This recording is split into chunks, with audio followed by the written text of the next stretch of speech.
On today's Minute of the Apes, the lucky couple takes the plunge, and we dive into Uranus.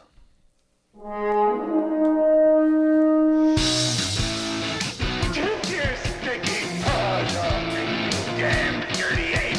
It's a divine bomb. The only good human is a dead human! There is fire, there is smoke. Now, fight like apes! The minute of the apes! The minute of the apes! The minute of the apes! The minute of the apes!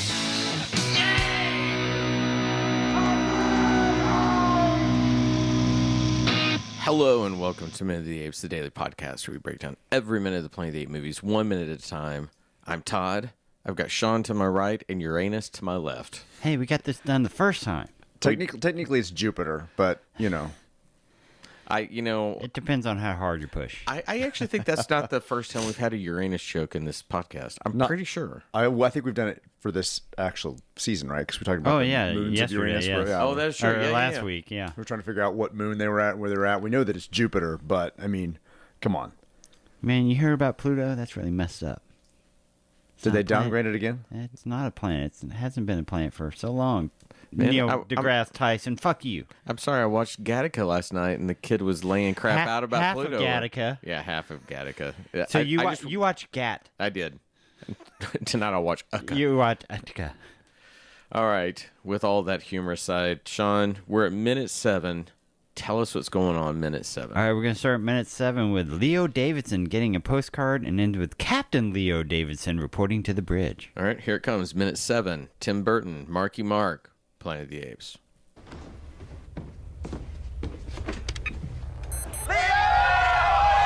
Leo, it's been 2 years. When are you gonna come home? We miss you.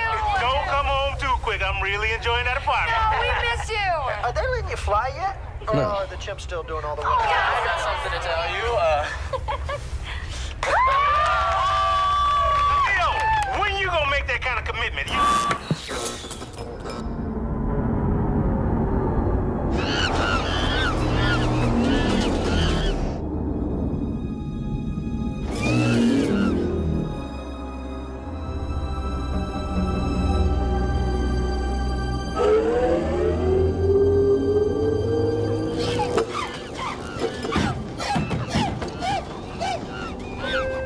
Captain Davidson, report to bridge.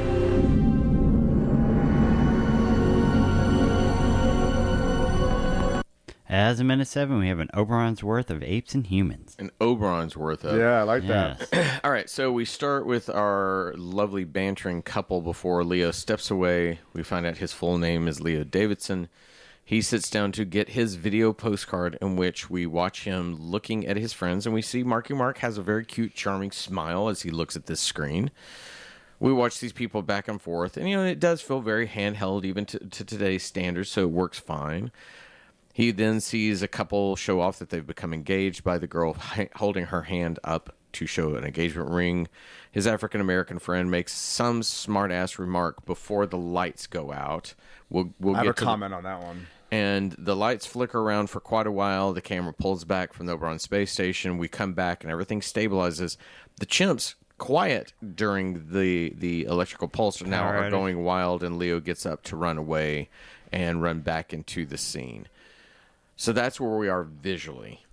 Let's start with the postcard. The thing that hits me. Gertie will be running in here at some point. Gertie can come on in. Gertie is Sean's new dog, if everyone doesn't remember.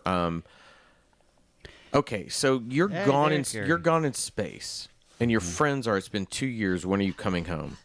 Is I this mean, a yeah, space I've mission been- with no end? You did know that I'm gone for 2 years. I will Yeah. probably be gone for a little while longer. I would probably let you know when it's going to end. Right. There's going to be some. Sorry, Gertie. Yeah, just Gertie losing her is shit. literally like running wild. She over is here. a puppy. 360s. Puppy. Carrying her poop bag in her mouth. I saw that. She's so helpful. She got does her business Yeah, and then but brings it in. She got her with takeout. So, friends that ask something, are they trying to be irreverent with that humor? It's just It's just, I obviously, I understand they're trying to say he's been out there a while. Yes. So why not say we miss you instead of when are you coming home? Just say we miss you. It's been 2 years. Is there any end in sight or something like that? Because there's a plan to this mission. Right. I mean, it's not like you go, all right, we're going to go to Mars, and when are you going to come back? Oh. Yeah. There's an end to a mission at some point. This was originally intended to be a family conversation where he actually sees his mother and father. Oh, well, that's a Do you big have change. Do you have the wording? Yeah, crammed you in read front of the lens, waving madly at Leo's father, mother, sister, younger brother, and a few other relatives. A handsome, strong family. One little brother waves a toy model of the Oberon. Leo's mother. Now, okay, hi, honey, it's me, your mom. I have so much to tell you. Leo's father steps forward in frame, but she won't because this is costing me a fortune. Hi, son. The TV showed me some pictures of you from space. We're all real proud of you. We just want you to come back home safely. I know why they change it because Mark Wahlberg wanted to say, look, I'm a big virile man. I've got a girlfriend back home, a fiance. See, she's got a ring on the finger. When you're going to make me an honest person because he gets that dick sucked when he's at home. Wow, Sean. Instead of just being my parents. So, By the way, we no longer monkey beat, but I do warn everybody that Sean's never met a sexual innuendo cuss word that he doesn't want to express. He's got to be virile. So we're gonna assume I agree. the woman in the picture that's addressing him first is his girlfriend. His girlfriend, right? Who hasn't seen or he whatever, hasn't seen yeah. him for 2 years. We're gonna assume the only person of color in the film is in the shot is the funny one Living free in his right. apartment. The only person of color is the one who lives free in his apartment, is making all the quips. And there's a whole scene of nothing but white people.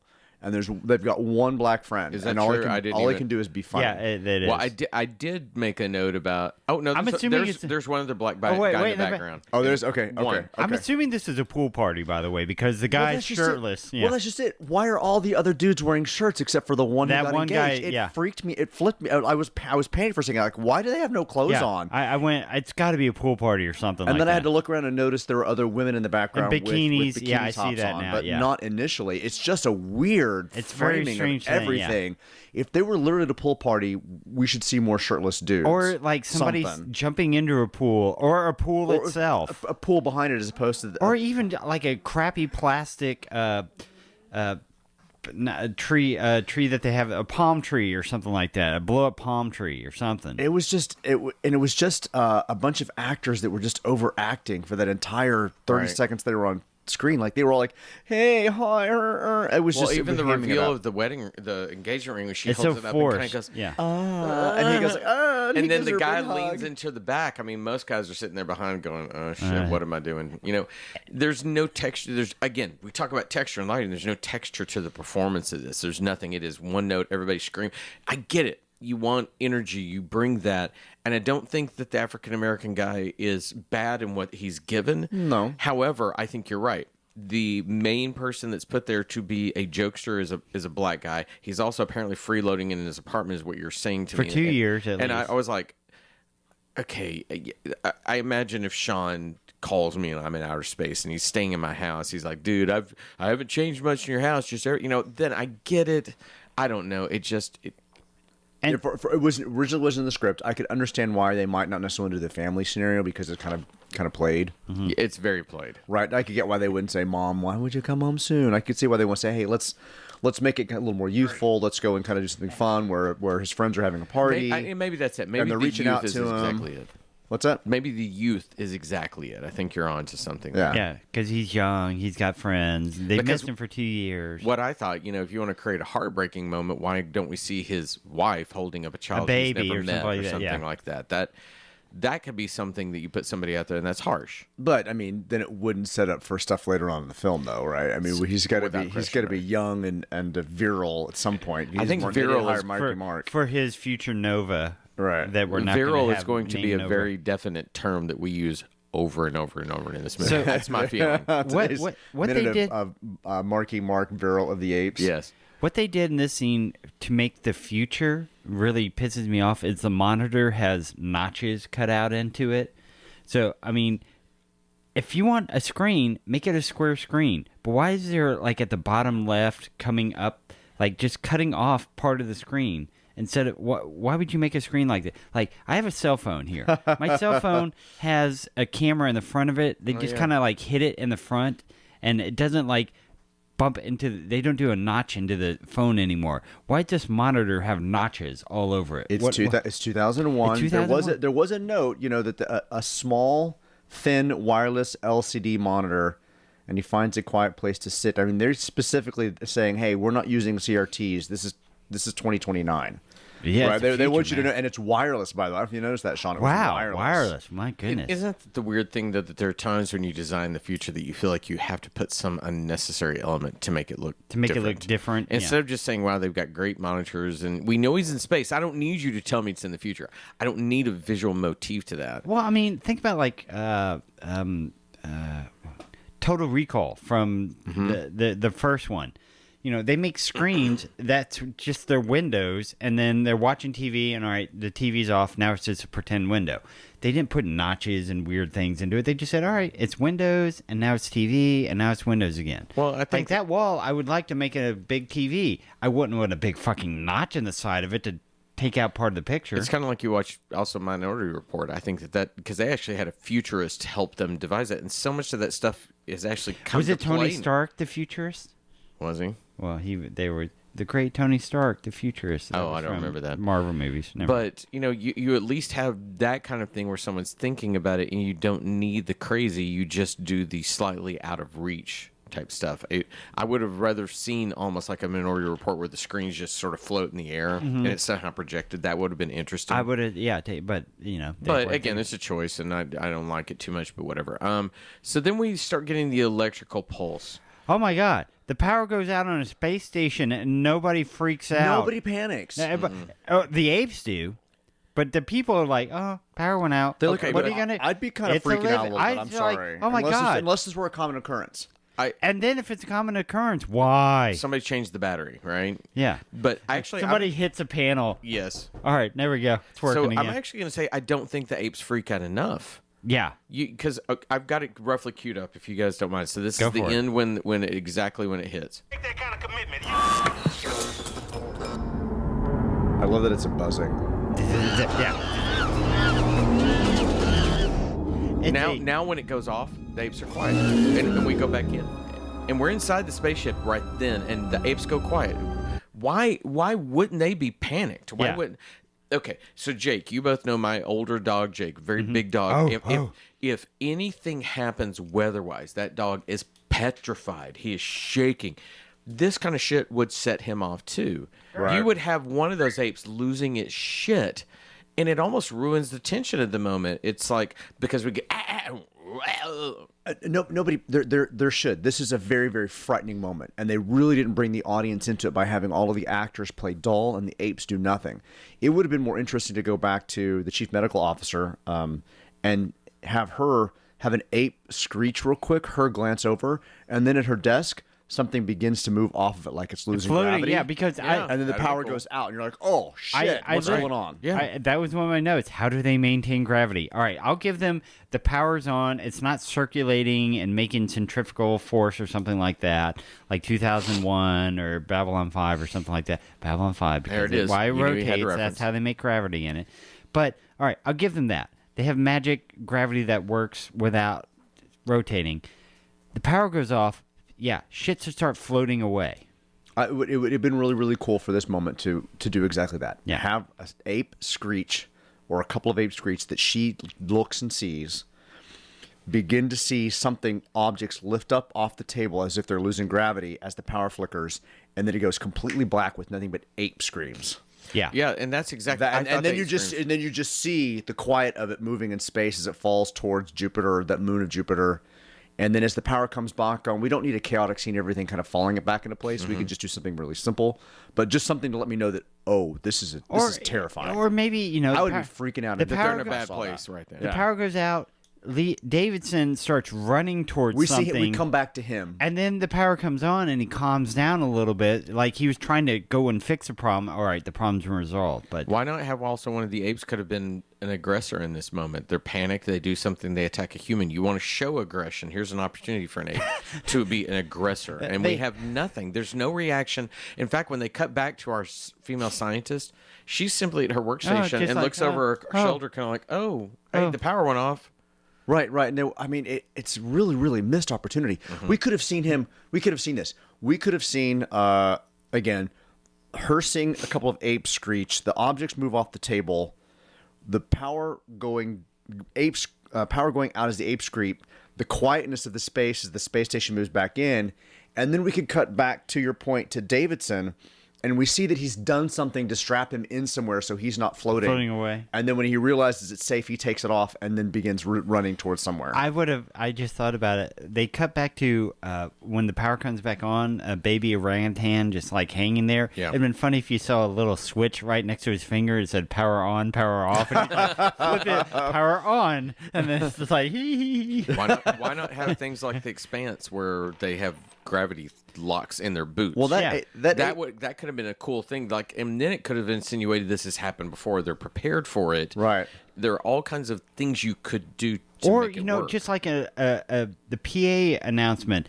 right before it happens, solar flare occurring, power dampening happening, or something like that. A warning siren. Because what is the purpose of the power going out? Are they setting this up for future minutes, or is it just like Right. There's just no power goes out? There's some type of danger that's happening. I'm not really sure from this minute what exactly that is. It comes back on, and they're all just so calm. Well, I was going to say, I'm at 5 seconds till the end of the clip, and it's an outside shot of the station. The lights are flickering, but then we cut briefly to a shot of Leo walking in, and he's doing regular Marky Mark walk, which I'm going to play it because I just want to see it. He walks and just he's sauntering. He's not plussed There's by no this at all. urgency, yeah. Well, neither of the medical stuff. So we come back in, we're like, okay, this is normal. Like, I would come from this, walk away from this, like, I guess this is a standard occurrence. I mean, it would have been nice to see this. I get pissed. Oberon, vent some gas or something to see it kind of get back into position or something, just to let me know rotate, because they floated towards that moon for a little bit and they just come back on like, okay, we're good. I can breathe oxygen. I have water, but if my power goes out in my house, I'm like on the phone in 30 seconds going, what the fuck is going on? Where's my power? Yeah. And they're in outer space where they have nothing but what's taking care of them, and like, are we simply spoiled by James T. Kirk asking Scotty what's happened with the power? I mean, are we expecting that because of the language, or is it bad storytelling when you don't actually use something that you've introduced in I don't want to say threatening, but in a narrative way? I err towards it's bad storytelling when you've done this for no apparent reason. Unless this pays off in future minutes, that's just like shitty storytelling. The power went off. Why? So this is what they had in the script. His mom's voices break. We just want you to come back safely to us. Then the picture goes out. Leo bangs on the screen. It reads, your service has been interrupted. The entire room goes dark for a moment. The animals screech. When the lights come back on, Leo rushes out.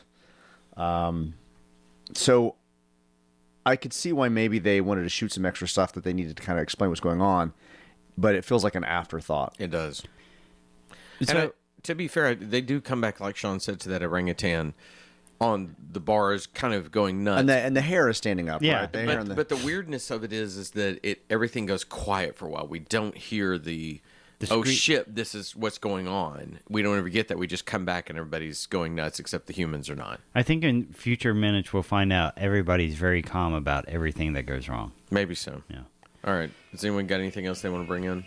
That's it for me. Yeah, I'm good. All right. I think that's it. Minute 7, Captain Leo Davidson. We'll be back with you tomorrow. Until then, everyone have a great day. Bye.